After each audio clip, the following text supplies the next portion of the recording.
یہ کہانی ان لوگوں کے لیے ہے جو سمجھتے ہیں کہ وہ زندگی کی دوڑ میں پیچھے رہ گئے ہیں، جو سمجھتے ہیں کہ دوسرے لوگ ان سے آگے نکل گئے ہیں۔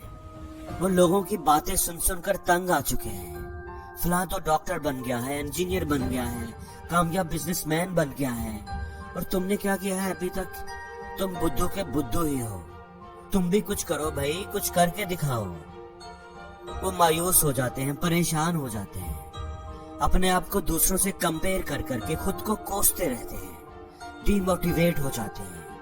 تو ایسے لوگ اس کہانی کو ایک بار ضرور سنیں، کیونکہ یہ کہانی انہیں جینے کا حوصلہ دے گی، ان کو زندگی میں آگے بڑھنے کی ہمت دے گی۔ کسی جنگل میں ایک فیمیل ڈاگ اور فیمیل ایلیفنٹ رہتے تھے۔ ان دونوں کی آپس میں بڑی دوستی تھی، وہ آپس میں بڑی محبت سے رہتی، اپنی ہر بات ایک دوسرے سے شیئر کرتی تھی۔ اب اتفاق سے دونوں اکٹھی ایک ہی ٹائم پر پریگننٹ ہو گئی۔ 3 مہینوں کے بعد فیمیل ڈاگ نے 6 پپیز کو جنم دیا۔ فیمیل ڈاگ خوشی خوشی اپنی دوست فیمیل ایلیفنٹ کے پاس گئی اور خبر سنائی کہ میرے 6 پیارے پپیز پیدا ہوئے ہیں، تم اپنے بچوں کو کب جنم دو گی؟ فیمیل ایلیفنٹ اس کی بات سن کر خاموش رہی، اس نے کوئی جواب نہیں دیا۔ ابھی 6 مہینے ہی گزرے تھے کہ فیمیل ڈاگ پھر سے پریگننٹ ہو گئی۔ 3 مہینے اور گزرنے کے بعد اس نے 6 اور پپیز کو جنم دیا۔ اب ٹوٹل 9 مہینے گزر چکے تھے اور فیمیل ڈاگ کے 12 بچے ہو چکے تھے۔ وہ فیمیل ایلیفنٹ کے پاس آئی، دیکھو میں نے 6 اور پپیز کو جنم دیا ہے، اب میرے 12 بچے ہو چکے ہیں، تم اپنے بچے کو کب جنم دو گی؟ فیمیل ایلیفنٹ نے اس کی بات کا کوئی جواب نہیں دیا، وہ خاموش رہی۔ کچھ ہی مہینوں کے بعد فیمیل ڈاگ پھر سے پریگننٹ ہو گئی۔ جب وہ 4تھی بار پریگننٹ ہوئی تو وہ پھر سے اپنی دوست کے پاس آئی۔ اب کی بار وہ تھوڑا پریشان تھی۔ اس نے فیمیل ایلیفنٹ کو اپنے پپیز کے بارے میں بتایا اور سوال کیا، کیا تمہیں یقین ہے کہ تم پریگننٹ ہو؟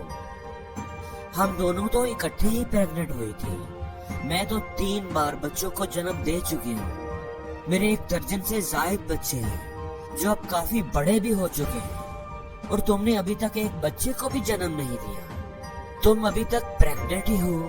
میری تو سمجھ میں نہیں آ رہا کہ یہ کیا معاملہ ہے۔ اس دفعہ فیمیل ایلیفنٹ نے خاموشی توڑ دی۔ میرے دوست سے بات سمجھ لو کہ میرے پیٹ میں جو ہے وہ ایک پپی نہیں ہے، میں 2 سال بعد صرف ایک بچے کو جنم دیتی ہوں، اور جب میرا بچہ اس دنیا میں آئے گا، جب وہ اس دھرتی پر قدم رکھے گا تو دھرتی کا سینہ ہل جائے گا۔ جب میرا بچہ سڑک پار کرنے لگے گا تو ساری ٹریفک رک جائے گی، لوگ میرے بچے کو دیکھنے کے لیے گاڑیوں سے باہر نکل آئیں گے، وہ حیرت اور خوشی سے میرے بچے کو دیکھیں گے۔ جب میرا بچہ چنگاڑے گا تو پرندے اپنے گھونسلوں سے اڑ جائیں گے۔ میں جس کو جنم دینے جا رہی ہوں وہ بڑی شان والا اور بہت بڑا ہوگا، وہ لوگوں کی توجہ کا مرکز ہوگا۔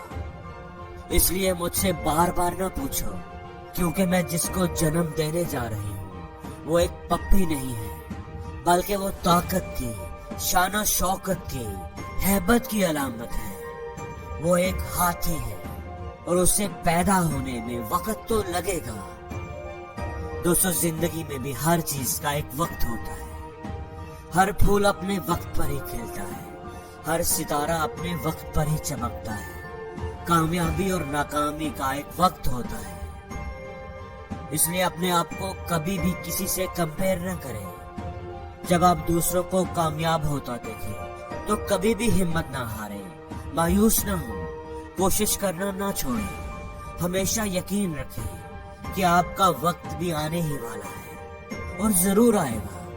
ہمیشہ یاد رکھیں کہ کامیابی جتنی دیر سے ملتی ہے، کامیابی حاصل کرنے میں جتنی زیادہ کوشش کرنی پڑتی ہے، کامیابی اتنی ہی بڑی اور پائیدار ہوتی ہے۔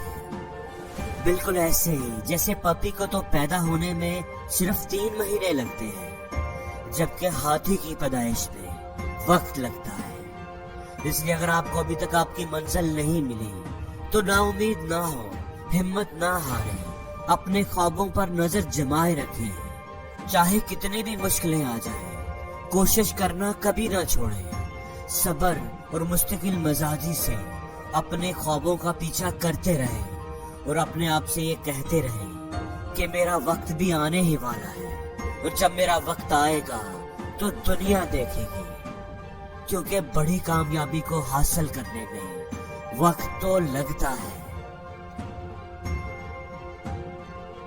اور زندگی میں ہر روز کچھ نیا سیکھو، نیا سوچو، نیا کرو۔